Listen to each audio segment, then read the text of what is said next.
This is the Tesla Model Y 2025 refresh, or Juniper as it's also known in the Tesla community. And literally watching this right now, you can order a brand new Tesla Model Y. Yes, it's available for order right now.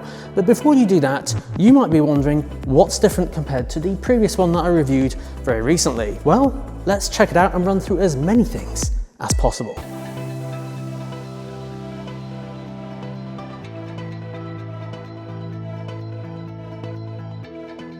Now, the Model Y has been one of the most popular electric cars out there. It carries a lot of responsibility. How do you improve on what was already good? Well, we're going to take a look at the exterior first.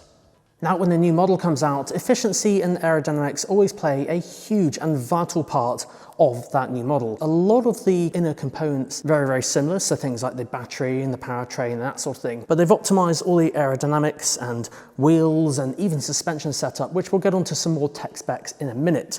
But first things first, new lights.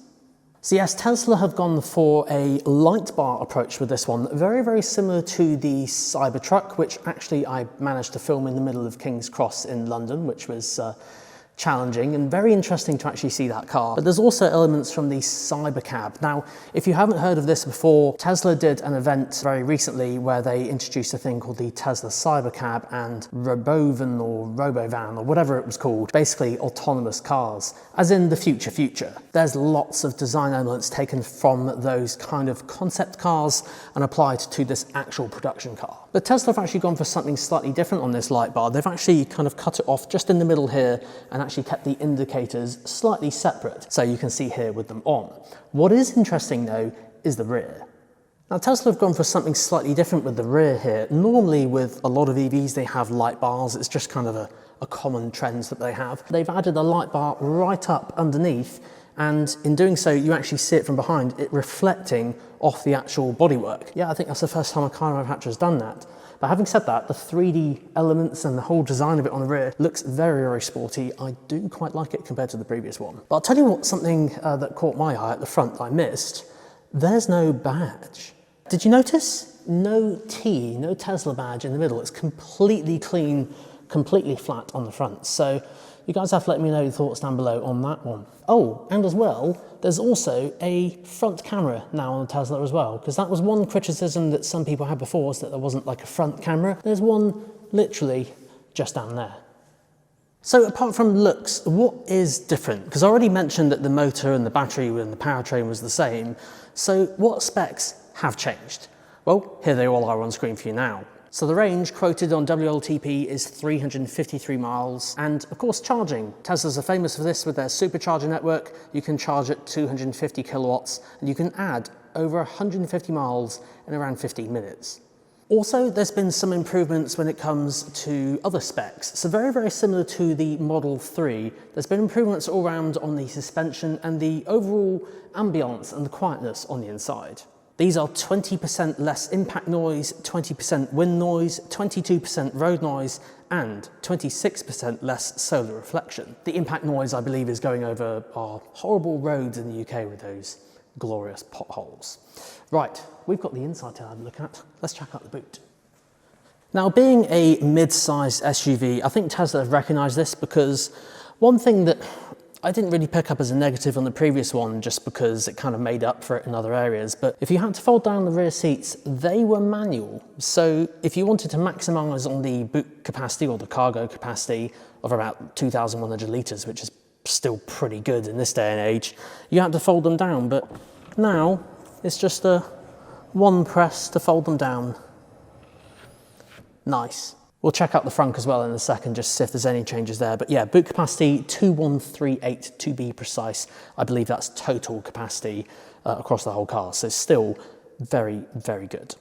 Now, when it comes to the Frunk, I didn't notice anything at first, but then I noticed what looked like to be a drain hole, just in case you get any water for some reason go in here. I mean, it is obviously all protected with all the rubber, but there is a drain hole down here now, so that all the water can go out there. That's what it looks like anyway. Right, let's have a look at those rear seats.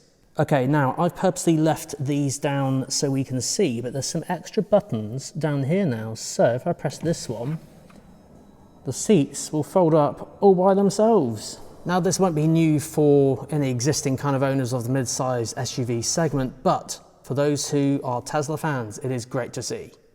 Oh, and you may have also noticed as well, there is now an 8-inch touchscreen in the back. So very similar to the Model 3, but this is very much designed for the rear passengers. You can adjust your climate control and even view video streaming services and even play games on here as well. So yes guys, this is the front of the new Tesla Model Y. So again, very, very similar to the Model 3 kind of facelift and updates that car had. Ambient lighting all the way around here, which is pretty cool. I'm a sucker for ambient lighting, and I know a lot of people are, because it just increases that ambiance on the inside. So pretty cool. One thing is different though. Now, for those of you that watched my Tesla Model 3 review when I had that car for the week, you'll note that the steering wheel had buttons for the indicators. But what Tesla have done here has actually gone back to a stalk for the indicator. Without the stalk on this side, I'd imagine the drive selector, so the drive, reverse, neutral and park, is very much over on the screen just like before. But yeah, they actually have an actual stalk again. So not sure why, but I guess that might be a pro, because some people actually prefer a stalk, because that's what they've known ever since day one. Tesla just decided to do something different for the Model 3. What is the same though is the steering wheel. So the steering wheel has, they're not touch buttons, but they are kind of haptic buttons. And those haptics are very good. They're very, very similar to the MacBook touchpad with the haptics on that one. So that's all pretty good.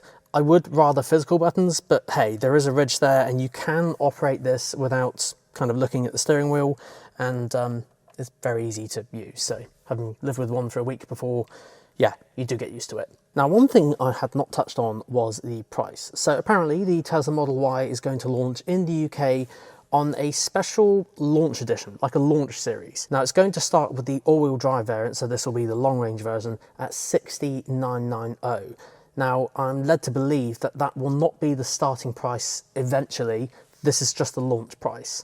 So apparently there'll be, I'm presuming, maybe a rear-wheel drive version or like a standard version that'll be a bit less than this. So don't jump like out of your seat if you see 60990 and think, oh my God, the price has gone up so much. This is just the launch. So as of right now, of course, you can order that, but give it some time and keep an eye out for other models. Fingers crossed for a performance model later, but yeah, we'll have to see. Now for the Tesla fans out there, I thought I'd point this out, seeing as I've got these two side by side. The bezels on this screen are just ever so slightly smaller. So if you've lived with a Tesla for a long time, that is one thing I picked up in there, still the 15.4 inches. Now, as I said, this is a pre-production car, so there are certain elements on the inside of here that aren't complete yet, such as the software on here. This hasn't had the final update yet that will be ready for the final cars that go out, so I can't really show that much on here. But having reviewed the Tesla Model Y before and the Tesla Model 3 before, the software integration on here, I mean, if you have a Tesla yourself at the moment, you'll know how good it is with the integration with the Supercharging network. But for those of you that don't have a Tesla, just know it's one of the best EVs out there, especially for if you've never had an electric car before. Teslas just do it right because they put the infrastructure in as well, and it just works. You don't have to think about it when navigating on those long drives. Now, if you are considering a Tesla Model Y, there are two very important things that you ought to consider. So at launch, as I said, there's this kind of special launch edition. There's only two colors available. There's a darker color, and then this one, which is Quicksilver, which I'll certainly have my eye on, because I think that's the better looking color. There was also a color I saw online floating around of this kind of blue color. I forget the name. I'm sure someone will let me know in the comments down below. But I haven't seen that for the UK yet, and I asked Tesla that and they weren't too sure either. This is obviously Tesla UK. This may be coming in the future, so we'll have to keep an eye out. The other important thing as well is that this is only available in 5 seats.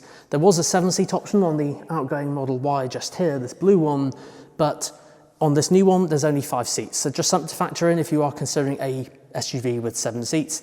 It's only available in 5. Again, I'm not sure if that's coming in the future. We'll have to keep an eye out. But guys, let me know. Are you going to be ordering a Tesla? Let me know in the comments down below. But thank you so much for watching. And if you want to see any more Tesla content, have a look in this little box just here. And we'll see you all very soon, hopefully for the official review in a few months' time. Thanks for watching, guys. See you soon.